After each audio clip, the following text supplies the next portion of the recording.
முக்கிய செய்திகள். நடந்து முடிந்த சட்டமன்ற தேர்தலில் தமிழக வெற்றிக் கழகம் மிகப்பெரிய வெற்றி பெற்று தொடர்ந்து 5வது முறை ஆட்சி அமைக்கிறது. முக்கிய செய்திகள். 2026 தமிழக வெற்றிக் கழகம் ஆட்சி வந்த பிறகு கடந்த 20 ஆண்டுகளில் தமிழ்நாடு மிகப்பெரிய வளர்ச்சி அடைந்திருக்கிறது என்று இந்திய பிரதமர் அறிவித்துள்ளார். முக்கிய செய்திகள்.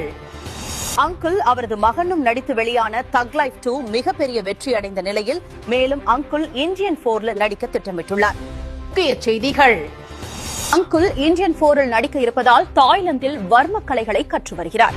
உடன் அவரது மகனும் இருக்கிறார் என தகவல் வெளியாகியுள்ளது. முக்கிய செய்திகள். நாதாக கட்சி தொடங்கி 36 வருடங்களாகியும் ஒரு கவுன்சிலர் கூட ஜெயிக்க முடியவில்லை. இதனால் அக்கட்சியை சாட்டைத்துறை முருகனிடம் குட்க சைமன் திட்டமிட்டுள்ளார். முக்கிய செய்திகள். சைமனை தமிழ்நாட்டு மக்கள் ஏற்றுக்கொள்ளாததால் நிலாவில் கட்சி தொடங்கி ஏலியன்கள் மாநாடு நடத்தி அசத்தி வருகிறார். முக்கிய செய்திகள். மேலும் இதே மாதிரி இன்னும் 2046ல என்ன நடக்கும் என்று கமெண்ட்ல சொல்லுங்க. பார்ட் 2 ரெடி பண்ணிருவோம்.